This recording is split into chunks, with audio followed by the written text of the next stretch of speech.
দাবা দিয়ে দিয়েছে ভারতে, সেই দেশে আমার আল্লাহর রহমতের দৃষ্টি আল্লাহ তুলে নাই, গজবের দৃষ্টি নিক্ষেপ করে। বলেন নাউজুবিল্লাহ। তার পেছনে সরাসরি জড়িত আছে ইন্ডিয়া নিজে। এই এখন প্রমাণ আস্তে আস্তে বের হচ্ছে। অলরেডি আন্তর্জাতিক আদালতে হেগে ওদের বিরুদ্ধে, দুইজনের বিরুদ্ধে মামলা হচ্ছে, হাসিনা আর মোদি।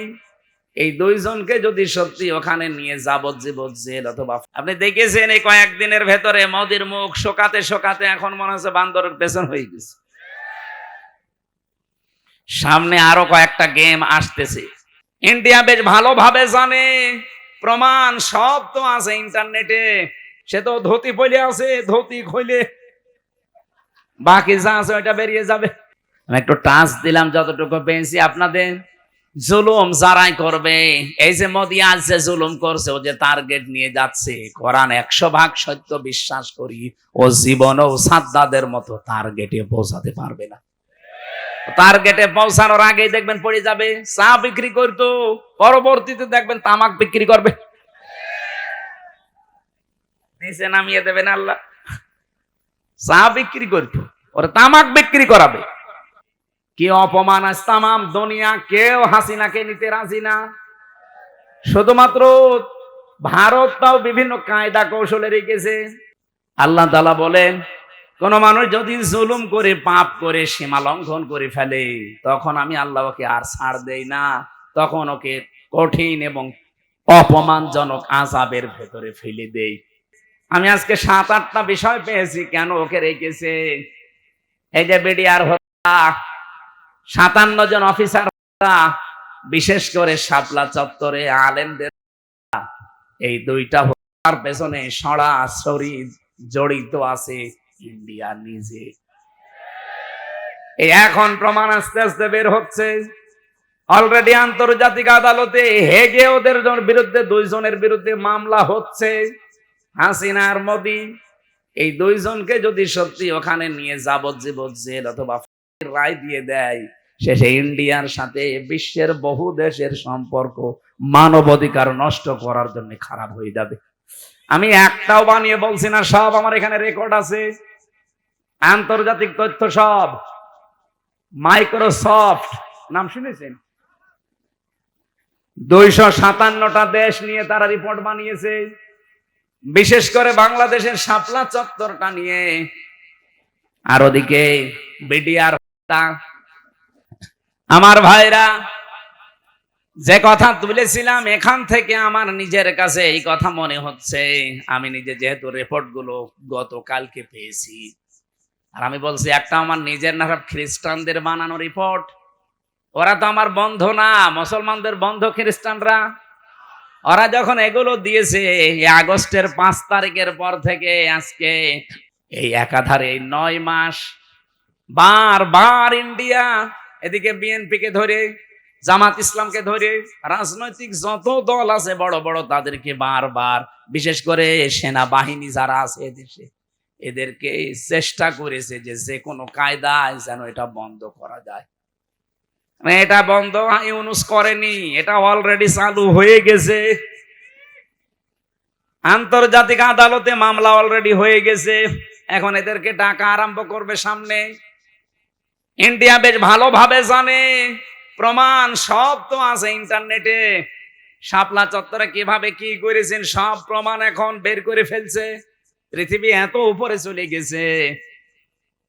এখন যদি সত্যিই মোদির বিরুদ্ধে এই মামলা হয়ে রায় হয়ে যায় হেগে, আন্তর্জাতিক আদালতে হেগে যদি সত্যি রায় হয়ে যায়, আপনি বিশ্বাস করেন সামনে ইন্ডিয়ার সাথে যে তামাম পৃথিবীর হিন্দু ভাইরা, হিন্দু বোনেরা সবাই এই মাতাল মোদিকে থামান। একটা মাতাল এই শয়তানের মনোবাসনা পূর্ণ করতে গিয়ে যা আরম্ভ করেছে, এ পৃথিবী কয়েকদিন পরে বসবাসের অযোগ্য হয়ে যাবে, কারণ ঘরে ঘরে তখন মারামারি শুরু হবে। এই জন্য লোকটাকে থামাতে বলছে। আমরাও চাই হিন্দু ভাইরা যারা আছেন, অন্যান্য খ্রিস্টান ধর্মের যারা আছেন, খ্রিস্টান ভাইদের কি বিবেক বুদ্ধি সব কি লোপ পেয়েছে? আপনাদের মেয়েকে, আপনাদের বোনকে এই ইন্ডিয়ার বুকে ওরা উলঙ্গ করে রাস্তায় হাঁটিয়েছে 17 সালে। এই কথা বলছেন না কেন? আমি কি বানিয়ে বলছি? আপনাদের মাকে, বোনকে, মেয়েকে যারা উলঙ্গ করে রাস্তায় হাঁটাতে পারে, তাও রাজপথে, আপনাদের কি বিবেকে কুকুরে প্রসব করেছে? বিবেকটা জাগ্রত হচ্ছে না? অন্তত এই উগ্রী এই যে যারা আছে এদেরকে থামানো দরকার এখনই, নাই তো এ বাতাস বাংলাদেশে আসলো বলে তখন আমরা নিজেরা কামড়া কামড়ি করে লাগবে। ওরা এমনি বারবার এই হাওয়া দিয়েছিল, কিন্তু বাংলাদেশের মানুষ যাই হোক কোনো হাওয়াতে ফলে নাই। ফুটবলকে একবার একজন জিজ্ঞাসা করছে যে এত লাথি খাও কেন? বলছে ভাই আমি মানুষের পামে ফুলি, লোকে আমারে হাওয়া দিয়ে ফোলায়, এই জন্য লাথি দেয়। আমি তো নিজে ফুলতে পারি না। আমি যদি নিজে ফুলতে পারতাম তাহলে আমাকে কেউ হাওয়া দিত না, আর আমাকে লাথি দিতেও পারতো না। মানুষ যেহেতু আমারে পাম দেয়, হাওয়া দেয়, আমি ফুলে উঠি, আবার লাথিও দেয়। অন্তত আমরা আর কোন কারোর পামে হাওয়ায় ফুলতে রাজি না। সে আমেরিকা বলেন, ইন্ডিয়া বলেন, চীন বলেন, রাশিয়া বলেন, কারো হাওয়া পেয়ে ফুলতে পারবে? আমরা ফুলতে চাই আমাদের নিজেদের হাওয়ায়। এই কথা বলেন না, কার অর্থ বোঝেননি? আমরা ফুলতে চাই কার হাওয়ায়? হঠাৎ করে ৫৪ বছর পরে নারী কমিশন যতগুলো রিপোর্ট দিয়েছে, একটাও কোরআনের সাথে মিলছে? কেন এই মহিলাগুলো আগে ৫৪ বছর ছিল না? ছিল। হঠাৎ এটা করছে কেন? এদের পেছনে রাঘব বোয়াল আছে, কারা আছে এখন টের পাওয়া যাচ্ছে। ১৩ জন মানুষকে, ১০ জন মানুষকে নিয়ে আপনি কমিশন বানালেন। এই ১০ জন মানুষের ভেতরে সেই মহিলাগুলোর চেহারা দেখলাম, সব টিপ পরা। কি কথা বলছেন না কেন? এইগুলো এই ১৫.৫ বছর এই জালেমা মহিলাকে টিকিয়ে রাখার জন্য বিভিন্ন কথা বিভিন্ন সময় বলতো। এই দেশে কি শুধু ওই ১০ জন আর মহিলা নেই দেশে? ডক্টর নাসিমা হাসানকে নেওয়া যায়নি? ঢাকা বিশ্ববিদ্যালয়ের যে শিক্ষিকা, এই যে কুমিল্লায় বাড়ি, বলেছিল আমার ছেলের কলার চেপে ধরেছেন কেন, জবাব দেওয়া লাগবে। এই মেয়েটাকে নেওয়া যায়নি কমিশনে? তাহলে উল্টা পাল্টা রিপোর্ট দিতে পারতেন না। এমন এমন রিপোর্ট দিয়েছে, শয়তান পর্যন্ত চিন্তা করছে যে আমিও তো এ চিন্তা করি না। ওদের প্রথম রিপোর্টে কি দেখেছেন? যে কোন স্বামী যদি স্ত্রীর সাথে সহবাস করতে চায়, স্ত্রী যদি বলে না আমার এখন হবে না, এরপরও স্বামী যদি সহবাস করে তাহলে ধর্ষণ মামলা হবে। ধর্ষণ মামলা হলে জজ রায় দেবেন, ধর্ষণের বিচার কি ফাঁসি? কথা বলছে না কেন? আপনার কি মনে হয় এই রিপোর্ট শুনিয়ে বলেন তো? ভালো। আপনি রায় দেওয়ার জন্য তো সাক্ষী লাগবে। এখন মানুষের মনের অবস্থা তো আর কেউ জানে না। একই জোর করেছে আর স্ত্রী কি রাজি হচ্ছিল না, এটা তো স্বামী স্ত্রী ছাড়া কেউ জানে না। এখন ওই জায়গায় সাক্ষীর জন্য আপনাকে মানুষ বসিয়ে রাখা লাগবে, অথবা ইউটিউবারদের রাখা লাগবে। আমার মাঝে মাঝে এই যে ৩১৮ পৃষ্ঠা পুরাটা পড়লাম, পরে আমার মনে হচ্ছে এগুলো মেয়াদ উত্তীর্ণ গাঁজা খেয়েছে। মানে মেয়াদ আলা গাঁজা খেলেও মানুষ এত নিচে নামে না, এই মেয়াদ পার হয়ে গেছে, ওই গাঁজা খেয়ে পুরা মাতাল। এই জন্য এদেরকে এই নাটোরের পাশের জেলা পাবনায় পাঠানো দরকার। এরকম মানুষ বাইরে থাকলে সব সমাজ নষ্ট করে ফেলবে। কথা বলে না কেন? এটা তো ১ নাম্বার গেল, আর বাকিগুলো তো আরো খারাপ। ২ নাম্বারে দিয়েছে যে দেহ আমার সিদ্ধান্ত আমার। দেহ আমার সিদ্ধান্ত আমার মানে দেহ কার? এ দেহ আপনি আমার এই যে ৩৩ বছর বয়স, ৩৪ বছর আগে হামজা নামে কেউ আমি ছিলাম না। আমার মা বাবার দায়িত্ব ছিল বিছানায় থাকা, বাকি যা করার কে করেছে? দেহ আমার হয় কি করি? আলালাহুল খালকু ওয়াল আমরু। আল্লাহ বলেন আমি বানিয়েছি, সিদ্ধান্ত বলেন বলেন। এই আয়াতের পুরা বিরুদ্ধে লিখেছে তারা, যে দেহ আমার সিদ্ধান্ত আমার। ৩ নাম্বারে তারা লিখেছে যে যারা যৌন কর্মী আছে এদেরকে শ্রমিকের মর্যাদা দেওয়া লাগবে। আরে ভাই, যৌন কর্মী যারা, এরা যদি শ্রমিকের মর্যাদা পায়, তাহলে যারা ডাকাতি করে তারাও তো পুলিশকে বলবে ভাই আমরাও শ্রমিক, আপনারা আমাদের ধরবেন না, কারণ ডাকাতি করা খুব রিস্কের কাজ। আর যে শ্রম দেওয়া লাগে গাছ কেটে রাস্তায় ফেলে, কি কথা বলছে না? আমি সাতক্ষীরা থেকে আসার সময় যে আশা শুনি মাছের ঘেড় এলাকা, ওই 17 সালের দিকে আসার সময় ডাকাত পড়েছিল রাস্তায়, বিশাল এক গাছ কেটে রাস্তায় ফেলেছে। কেবল মনে হয় একটু আগে কেটে ফেলে রেখেছে, কারণ গাছ কাটছে 2-3 জন, সরিয়ে নিয়ে এসে একেবারে জায়গা মতো রাখতে দেখলাম ওই যে সূর্য ইসের আলো জ্বলছিল লাইটের, ওর ঘাম ঝরছে।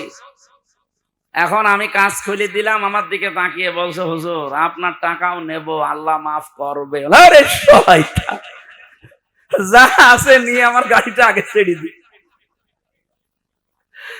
আল্লাহরে বিশ্বাস আছে। কি বলছে? বলছে আমাদের এলাকায় আপনি মাহফিলে এসেছিলেন, আপনাকে আমরা চিনি, আপনার টাকাও নেব, আল্লাহ মাফ করবে, আপনি চলে যান। মানে গাছ এত কষ্ট করে ফেলে রেখেছো, ঘাম ঝরছে কপাল দিয়ে। ওরা তো তার পরের দিন প্রশাসনকে বলতে পারতো না যে ডাকাতি করা কি কষ্ট, আপনারা তো টের পান না? গাছ কেটে 4-5 জন নিয়ে রাস্তায় ফেলে রাখা লাগে। এই দেখেন ঘাম ঝরছে, আমরা শ্রমিক। ওরা বলতে পারে না যে আমরা শ্রমিক, তাও তো ওদের শ্রমটা অন্তত হচ্ছে, একটা জুলুম হচ্ছে। তারপর কিন্তু যারা যৌন কর্মী, এদের উপরে কি জুলুম করলেন আপনি? বলেন, আপনি কি কি একটা ন্যায় বিচার দিলেন তাদের উপরে?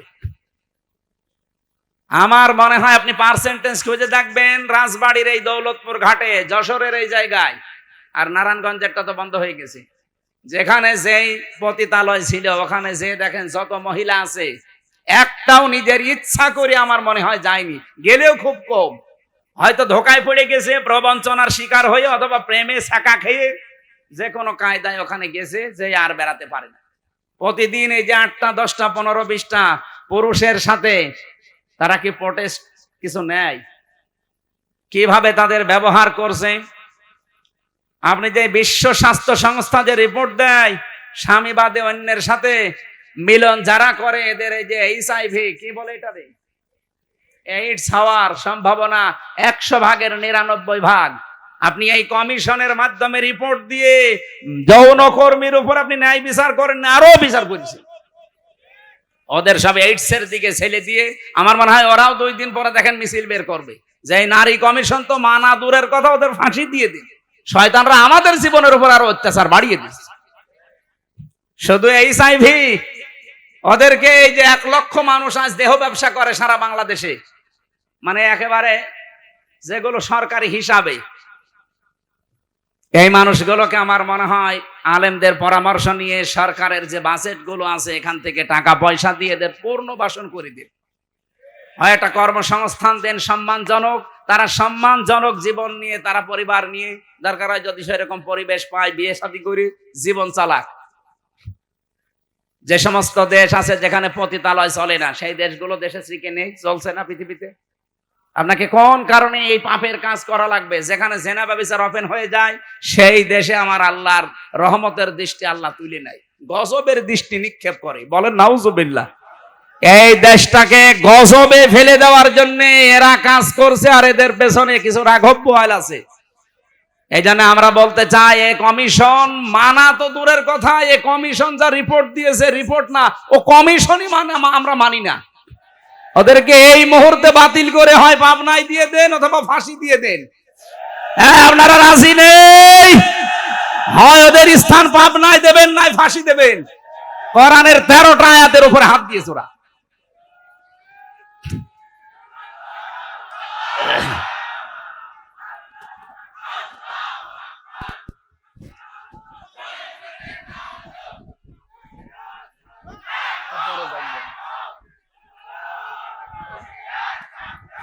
আমার ভাইরা,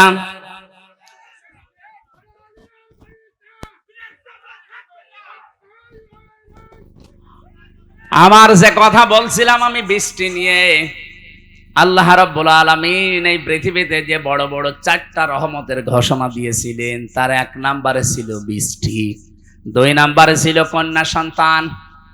কিন্তু আমরা কন্যা সন্তানের নাম শুনলে বা আসলেই আমার যে বাবা যারা, অনেক বাবা মন খারাপ করে। বিশ্বনবী জানিয়েছেন, কোন পরিবারে যদি একটা কন্যা আসে, সঙ্গে সঙ্গে আল্লাহ 4 জন ফেরেশতা পাঠিয়ে দেয়। কোন পুরুষ মানুষ আসলেই সেখানে 4 জন নাই, 1 জনও ফেরেশতা আছে। এই কথা কোরআন হাদিসে আছে? নেই? মেয়েরা যারা এসেছেন, সম্মানিত মা বোনেরা, আপনাদের কাছে বিপদে ফেলার জন্য কমিশনে নারী নামে কিছু হিজড়া, এগুলো নারী বলা যায় না। এগুলো নারী বলবেন কি করে আপনি? ওদের চেহারার দিকে তাকিয়ে দেখেন, নারীর কোনো বৈশিষ্ট্য ভেতরে পাওয়া যাচ্ছে না। এখানে আমরা মনে হয় মাইকে ঘোষণা দিলে যারা পুরুষ মানুষ, যে মহিলা মহিলা প্যান্ডেলে যান, পুরুষগুলো পুরুষ প্যান্ডেলে যান, আর কিছু মানুষ ওই যে বিড়ি খেয়ে বেড়াচ্ছে, ওদের আপনি কোন প্যান্ডেলে ঢোকাবেন? নারী কমিশনে যে 10 জন মানুষ রিপোর্ট দিয়েছে, 10 জনের চেহারায় দেখলাম একটাও নারীর মতো মনে হচ্ছে না। পুরুষও তো তারা না, তারা তৃতীয় লিঙ্গ হবে। আপনাদের জন্য ওইটা ঠিক আছে, এই দেশের মহিলাদের প্রতিনিধিত্ব করার কোনো ক্ষমতা অধিকার আপনাদের নেই। মেয়েরা আল্লাহর সবচাইতে বড় রহমতের সৃষ্টি। আল্লাহ বলেন, দ্বিতীয় নম্বর, আমি যখন বান্দার উপরে বেশি খুশি হয়ে যাই, বৃষ্টি দেওয়ার পরে ওই এলাকায় মানুষের ঘরে আমি কন্যা সন্তান পাঠাই। এই জন্য যার একটা কন্যা আছে নিজেকে ছোট ভাববেন না। ছেলে হলে মেয়ে হলে এটা সিদ্ধান্ত আল্লাহ। ছেলে হলে আপনার সব কিছু করে দেবে, কে বলেছে আপনাকে?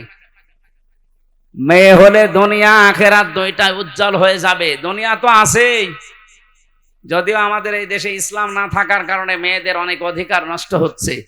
ইসলাম আসলে অধিকারগুলো পঙ্খানো মেয়েরা ফিরে পাবে।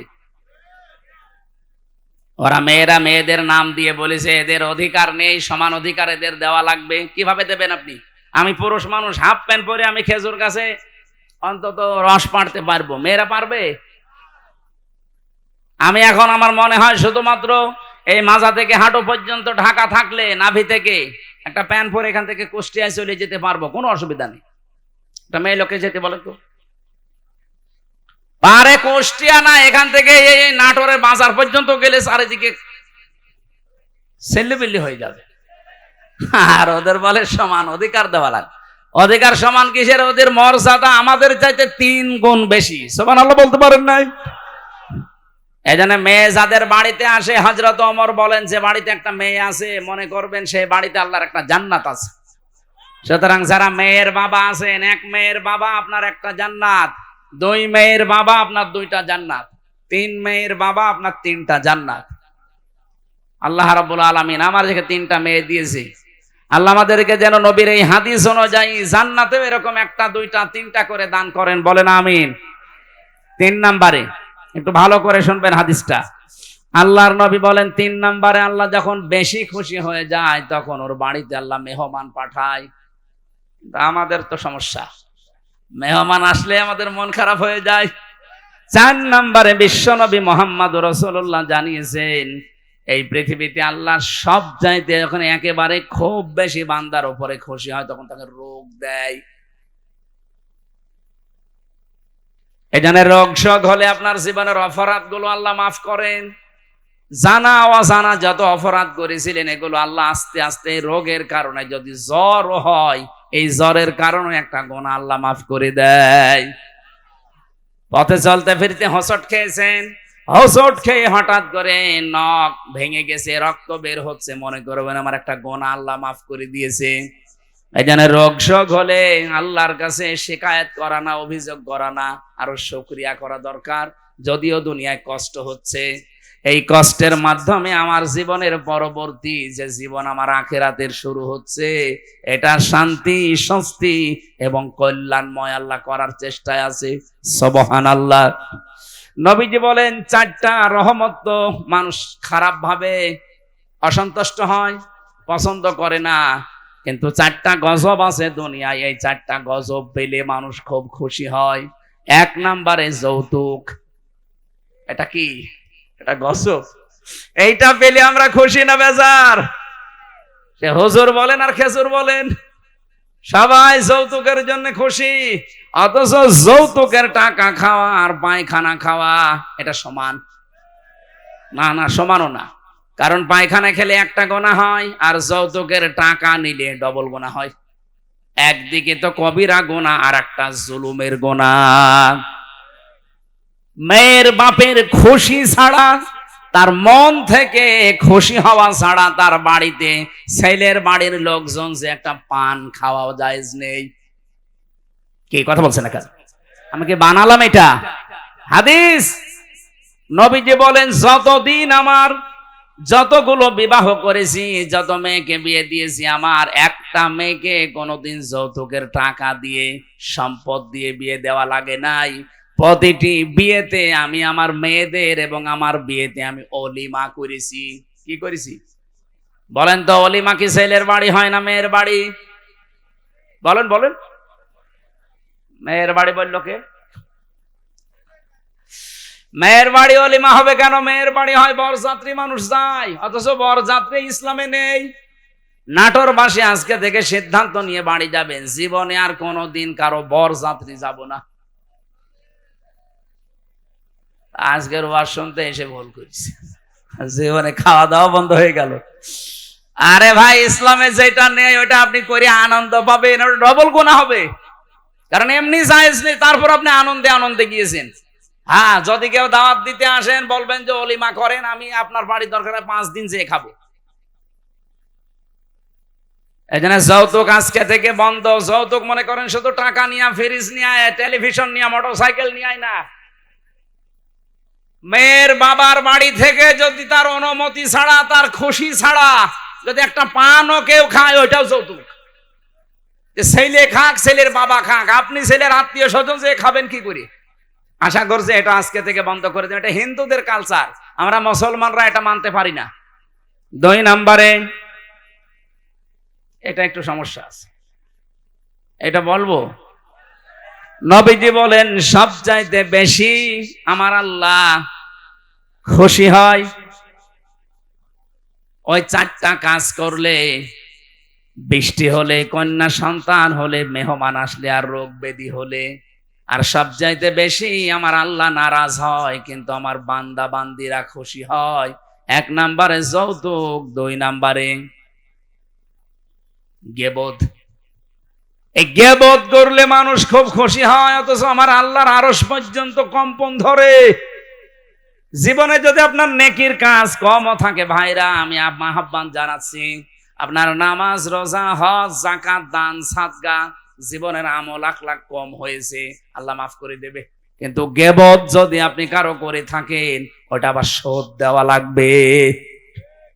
যেই দোষ যার ভেতরে নেই, ওইটা যদি তার উপরে আপনি চাপিয়ে দিয়ে ওটা বলতেই থাকেন, তাকে কালার করার জন্য চেষ্টা করেন, এটা তখন আর গীবতও থাকে না, তখন তোহমত হয়ে যায়। আর এটা বাংলাদেশে সবচাইতে বেশি চলছে। এই কথা বলছেন এখানে কত মানুষ এখনো বিভিন্ন জায়গায় বসে আছে, দেখে তারা গীবত চালাচ্ছে। গীবত করলে মানুষ খুশি হয় কিন্তু আমার আল্লাহ বেজার হয়ে যায়। 3 নম্বরে সবচাইতে বেশি খুশি হয় মানুষ মিথ্যা বললে, কিন্তু আমার আল্লাহ নারাজ হয়। 4 নম্বরে আল্লাহ পাক সবচাইতে বেশি নারাজ হয় সুদ খেলে, কিন্তু মানুষ খুশি সুদ পেয়ে। এখানে আমার বিশ্বাস অনেক মানুষ এখানে বসে আছে যারা টাকা ছেড়ে রাখে। 1000 টাকা দিলে বছর মাসে মাসে 100 টাকা বেশি দেয়। এলাকায় নেই এটা? এই সুদের সাথে যারা জড়িত আছেন, টাকা ছেড়ে রাখেন, টাকা আসে, আপনি লিখে নিতে পারেন আপনি মায়ের সাথে এখনো জেনা করছেন। এই কাজে যারা আছেন, এই মুহূর্তে তাওবা করে ছেড়ে দেওয়া লাগবে। যারা যারা রাজি আছেন তারা হাত তোলেন তো, অসুবিধা নেই, তোলেন। যারা ছেড়ে রেখেছেন তোলেন। আপনি বুঝে ফেলেছেন, চালাক আছে নাটোরে মানুষ, কাঁচা গোল্লা খাওয়া মানুষ তো খুব চালাক আছে। হাত তুলে আবার নামিয়ে ফেলিস না। আমি জানি এখানে বহু মানুষ এরকম আছে, যেই মানুষগুলো টাকা ছেড়ে রেখে এসেছে, মাহফিল শেষ করে ওই টাকা সকালে যেয়ে তুলবে। সুদের টাকা তুললে সবচাইতে নারাজ হয় বেশি কে? আর সবচাইতে বেশি খুশি হয় সে নিজে। সুতরাং এই 4টা রহমত, 4টা গজব, বেজার হয় আল্লাহ 4টা কাজে, আর আমরা নিজেরা বেজার হই 4টা কাজে। আল্লাহ আমাদেরকে কন্যা সন্তান যেহেতু রহমত, বৃষ্টি যেহেতু রহমত, এই পৃথিবীতে মেহমান আসা রহমত, আল্লাহ রোগ ব্যাধি দিয়েছে এটাও রহমত। এগুলো পেয়ে নারাজ না হয়ে এগুলোর সঠিক এবং পরিমার্জিত ব্যবহার করার তৌফিক কামনা করছি। সকলে বলেন আমিন। আমার আজকের আমি বিষয় আলোচনা সাজিয়েছিলাম যে আল্লাহর দল কারা, আল্লাহর দলের বৈশিষ্ট্য। এই পৃথিবীতে এখন দল কত আছে আপনি হিসাব করতে গেলে কলম খাতা নষ্ট হয়ে যাবে। বাংলাদেশে প্রায় ৭৩টার উপরে দল আছে। আমি অল্প কথায় মেন কথাগুলো, অল্প সময় মেন কথাগুলো বলতে চাই। একটু বসেন, জবান খুলে সূরা মায়েদার এই ৫৪ নম্বর আয়াত, মেন কথাগুলো বলবো ইনশাআল্লাহ। আল্লাহ পাক বলেন, ইয়া আইয়ুহাল্লাযীনা আমানু মাইয়ারতাদ্দা মিনকুম আন দীনিহি ফাসাউফা ইয়াতিল্লাহু বিকওমিন। ঈমানদারেরা, এই পৃথিবীতে কোনো মানুষ যদি আল্লাহর দিন থেকে ফিরে চলে যায়, আল্লাহর ইসলাম থেকে, তোমাদের ভেতরে যেই চলে যাবে, সঙ্গে সঙ্গে আমি আল্লাহ একটা নতুন সিদ্ধান্ত নিয়ে ফেলি। ফাসাউফা ইয়াতিল্লাহু বিকওমিন, এমন একটা দল, এমন একটা জাতি, এমন একটা গোষ্ঠী তৈরি করে দেই, ইউহিব্বুহুম ওয়া ইউহিব্বুনাহু, যারা আমি আল্লাহকে ভালোবাসে, আমি আল্লাহ নিজেও তাদেরকে ভালোবাসি। বলেন সুবহানাল্লাহ। অনাটোরবাসী, যেহেতু এই দেশে এখন প্রায় ৭৩টার উপরে শুধু দল চলছে, ৪৯টা আছে রাজনৈতিক নিবন্ধিত দল, বাকি আছে নিবন্ধনের বাইরে। যত দল আছে ধর্মীয় জেনারেল মিলে বলেন, আগস্টের ৫ তারিখের পরে আমি বাংলায় বলছি, এবার কত মানুষকে আমরা বিভিন্ন নাম দিয়ে দেখতে পাচ্ছি ইসলাম থেকে বের হয়ে যাচ্ছে। কথা বলছেন? কেউ বিভিন্ন মানুষের উপরে দোষ চাপিয়ে বলছে আমি এর ভেতরে নেই, চলে গেলাম। প্রকারান্তে আপনি ইসলাম থেকেই বের হয়ে যাচ্ছেন। ইসলামের একটা বিধান যদি কারো ভালো না লাগে, তার মানে আপনি তো আর আমাকে ভালো লাগে না তাই জন্য চলে যান না। আপনার ইসলামের বিধান ভালো লাগে না, তার মানে আপনাকে ভালো লাগছে না কার? বলেন বলেন। আপনি প্রকারান্তে আল্লাহকেই যেন বলছেন যে না, এ বিধান দেওয়া ঠিক হয়নি। হামজা তো বাবার কথা জীবনও বলতে পারে না, ও বলবে আমার আল্লাহর কথা। আল্লাহর কথায় যেমন নামাজ পড়ো আছে, আল্লাহর কথায় যেমন যাকাত দাও আছে, আল্লাহর কথায় ঠিক এইটা আছে যে আমার এই কোরআনকে প্রতিষ্ঠা করো। আমি নামাজের ওয়াজ করলে আপনার খুব ভালো হুজুর মনে হয়, রোজার ওয়াজ করলে আপনার কাছে ভালো ওয়াজ মনে হয়, কিন্তু যখনই বলে এই নামাজ রোজার শিক্ষা যেটা, এটা কায়েম করা লাগবে। নামাজের শিক্ষা ২৭টা, রোজার শিক্ষা ৪টা। এইগুলো যদি আমি এখন বাংলায় কায়েমের কথা বলি এই সমাজে, যেটা কায়েম করা দরকার কোরআন দিয়ে, তখনই আপনার কাছে রাজনীতি মনে হয়। আপনি কি আমার চাইতে কোরআন বেশি বোঝেন? আপনি কি শামীম ওসমানের মতো হয়ে গেছেন? আমি কি ইসলাম বুঝি না? আমাদেরকে ইসলাম বোঝাতে আসবেন না। প্রতিদিন নাকি উনি ৭২ রাকাত নামাজ পড়ে। এটা যে ডাহা মিথ্যা কথা।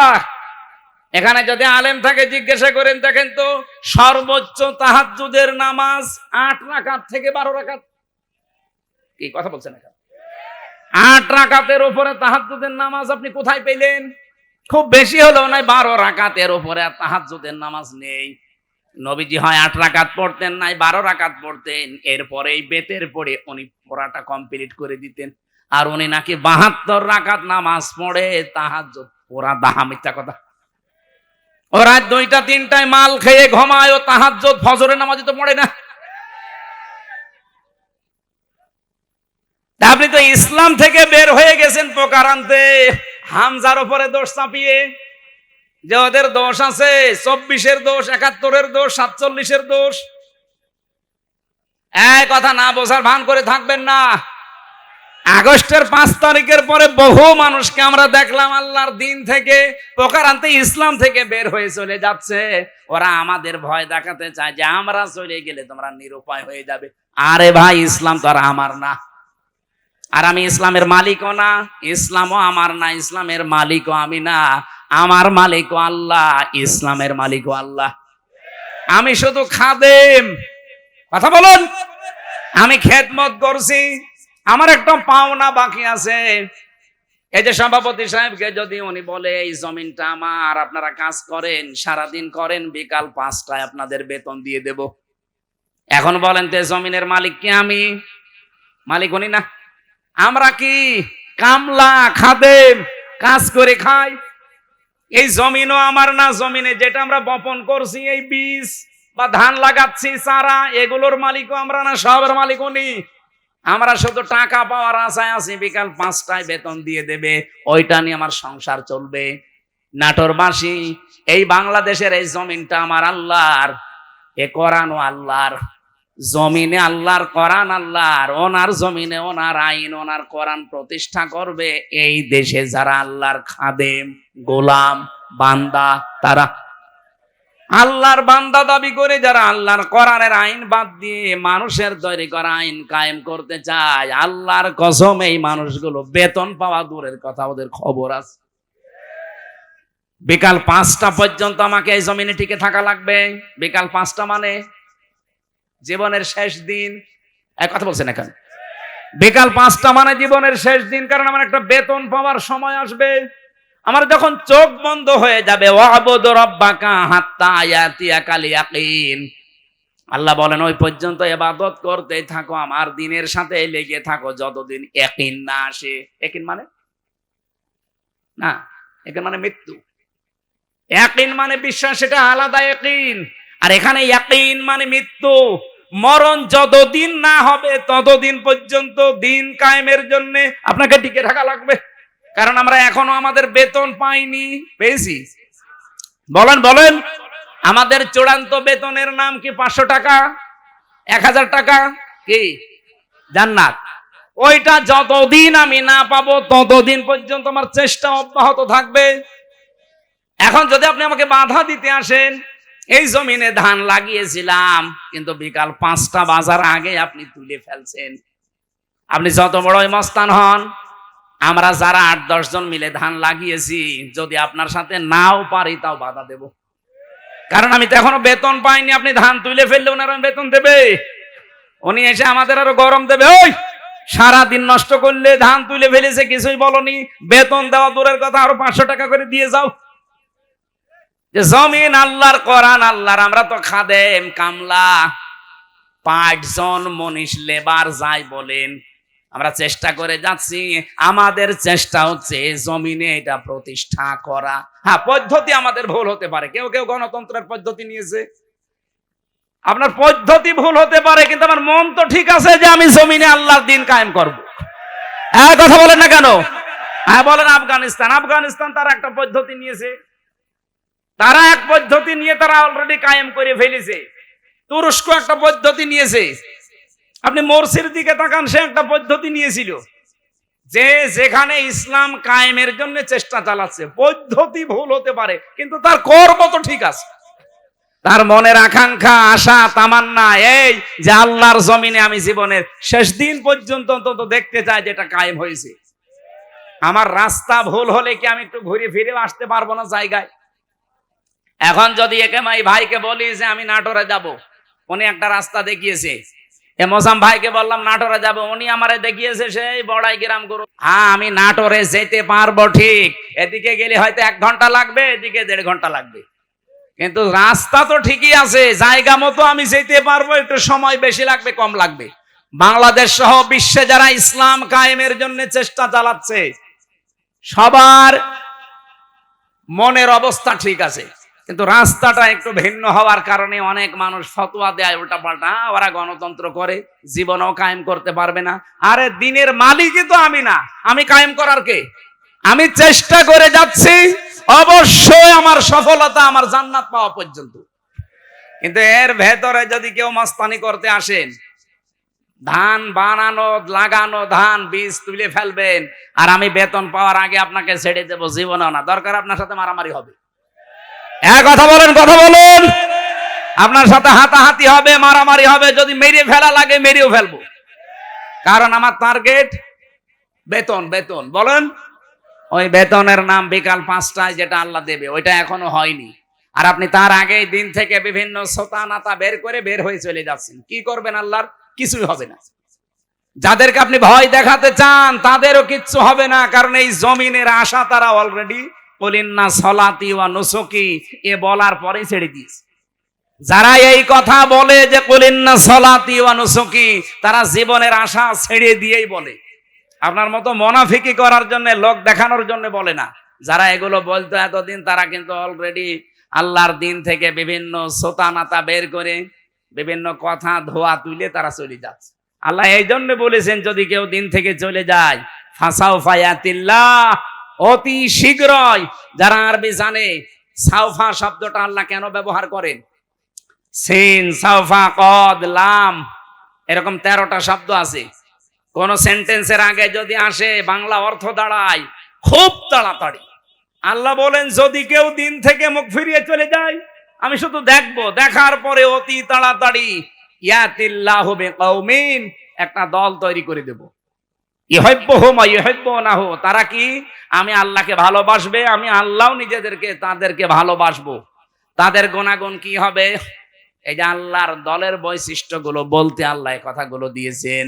রব্বুল আলামিন বলেন তাদের গুণাগুণ হবে প্রথমত 3টা, আজিল্লাতিনা আলাল মুমিনিন আইজ্জাতিনা আলাল কাফিরিন। তারা নিজেদের প্রতি মুমিনের প্রতি হবে রহমদিল, কিন্তু কাফেরদের প্রতি হবে তারা কঠোর বজ্রমুঠো। বাংলাদেশে আজ দেখান একটা দল কিন্তু অলরেডি আল্লাহ তৈরি করে দিয়েছে যারা নিজেদের প্রতি এত রহমদিল, নিজের আপন ভাইয়ের সাথেও তাদের এত ভালোবাসা নেই। আমি আমার নিজেরটাই বলছি ভাই, আল্লাহর কসম। আপনাদের এই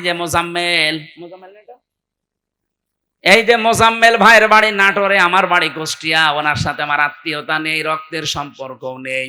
ওনার আমি শুধুমাত্র ভালোবাসি একামতে দিনের কারণে। আর এই ভালোবাসা মহাব্বতটা আল্লাহ নিজে পয়দা করে দিয়েছে।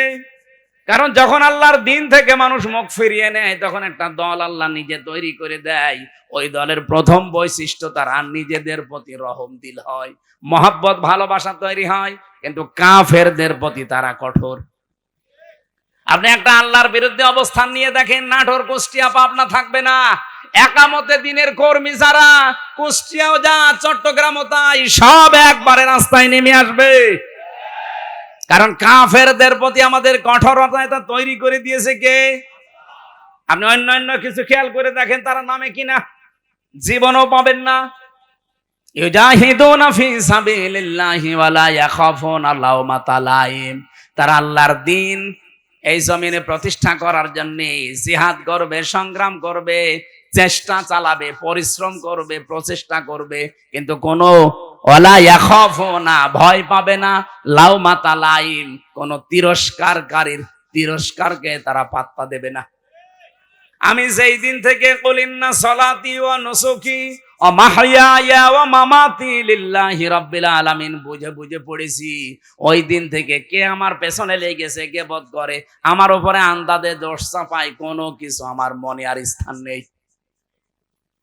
আমার মনে হয় এই দেশে যারা একামতে দিনের কর্মী, আল্লাহর কসম তাদেরকেও আপনি এইভাবেই পাবেন। কোন তিরস্কারকে তারা পাত্তা দেবে। আমাকে রাজাকার পর্যন্ত বলা হয়েছে, কিন্তু আমি কি রাজাকার? আমার 33 বয়সে যদি রাজাকার হয়, কিন্তু এই কথা বলে আপনি দাবিয়ে রাখবেন, আপনি বলবেন ও শিবিরের রক্কাটা কর্মী, এই কথা বলে দাবিয়ে রাখবেন।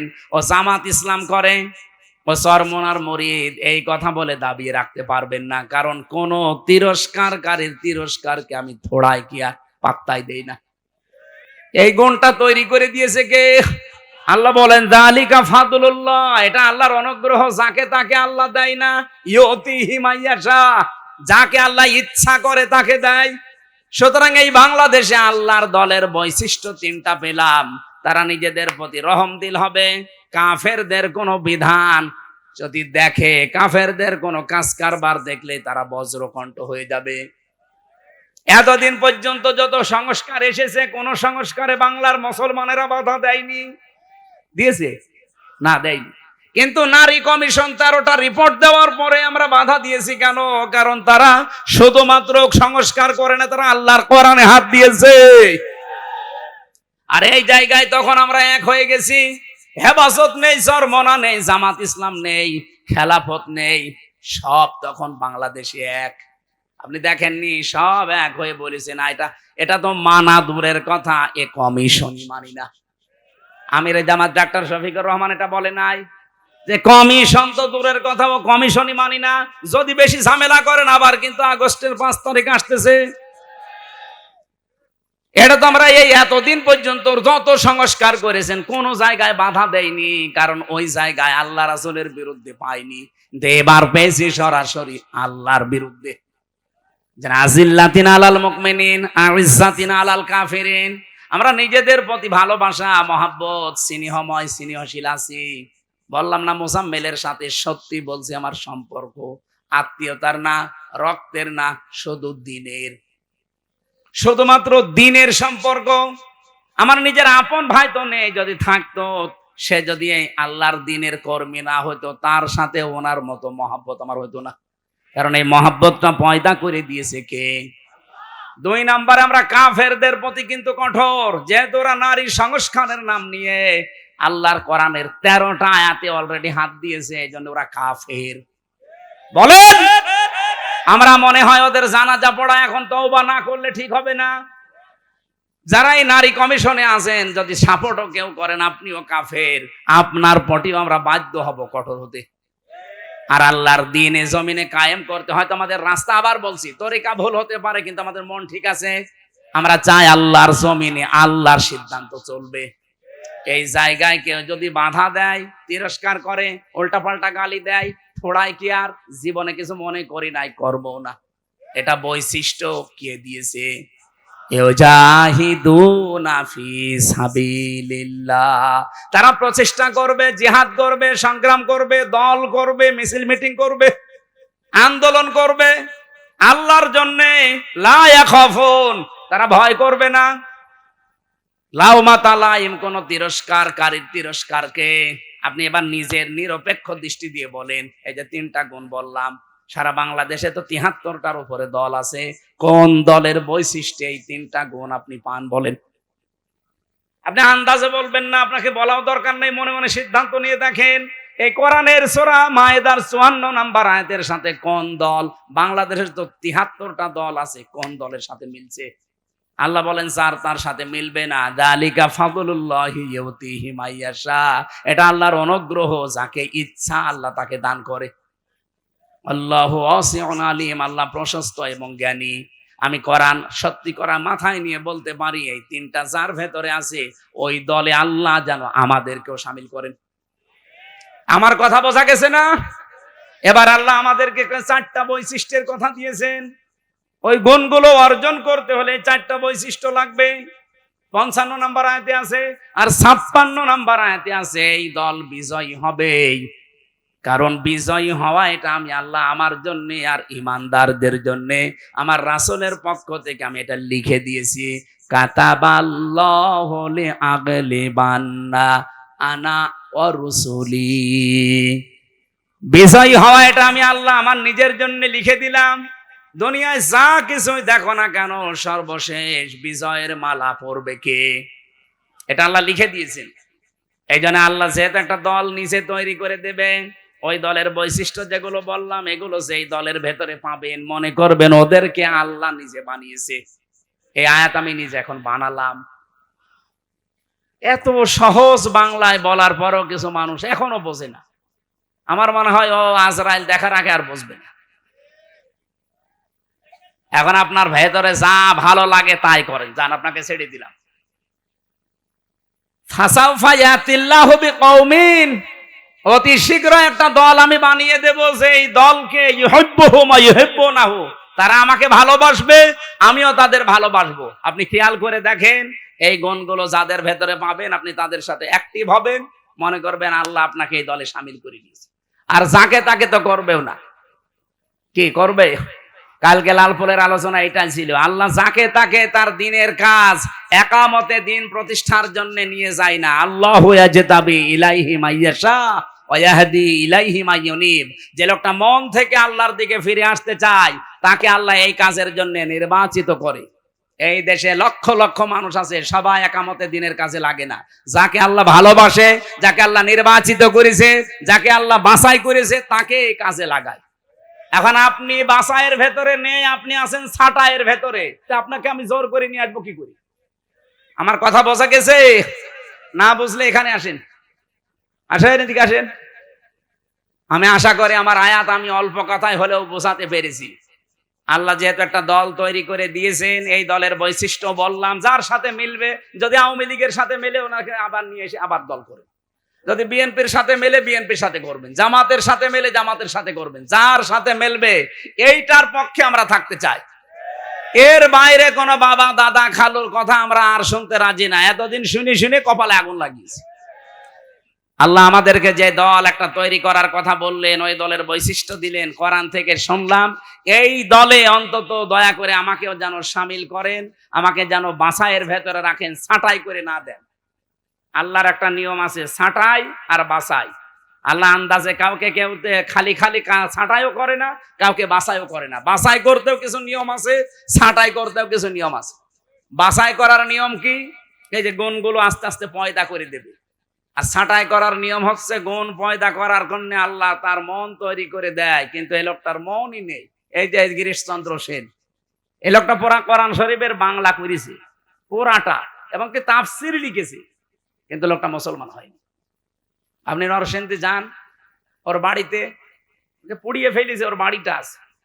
আমি নিজে গিয়ে দেখেছি। এই লোকটা পুরা কোরআন, আবার জীবনী নিয়ে পড়ছিলাম, পুরা কোরআন শরীফ বাংলা করেছে। আপনি যা তা মনে করছেন, অর্থ করে তাফসীর করেছে।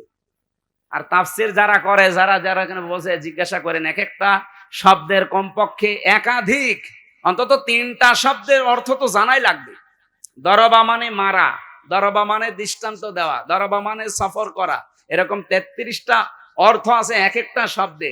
লক্ষ লক্ষ শব্দ আছে, প্রতিটি শব্দের এরকম 33টা কমপক্ষে অর্থ আপনি জানবেন। এই জানার পরে কোন জায়গায় কোন অর্থ সেট হয়, অ্যাপ্রোপ্রিয়েট হয়, পারফেক্ট হয়, ওইটা ওই জায়গায় বসাবেন, তারপরে তাফসীর লেখা সহজ হবে। এই হিন্দু আমার চাইতে কোরআন শরীফ কত বেশি পড়েছে। এখানে ইনি আলেম কিনা জানি না, হাসি তো যত আলেম বসে আছে আমি গ্যারান্টি দিয়ে বলতে পারি, একজনও বুকে হাত দিয়ে বলতে পারবেন না যে পুরা কোরআন শরীফের প্রতিটি শব্দের অর্থ আমার জানা আছে। ও পুলিশকে জিজ্ঞাসা করেন, পুলিশও পারবে না। পারবেন না? না, ওনা তো এই লাইনের লোক না, জেনারেলের শিক্ষিত, আলেমরাই পারবে না। আমি নিজেও আমার মনে নেই ভাই, আমি সত্যি কথা বলছি। আমি পড়েছিলাম, পুরাটা শেষ করেছি, তাও একবার দুইবার না, কমপক্ষে 70 বারের উপরে জেলখানায় থাকতে পড়েছি। অনার্স মাস্টার্স করার সময় তো কত সবার পড়েছি, আমার সব মনে নেই। এখন আবার স্টাডি করা লাগবে।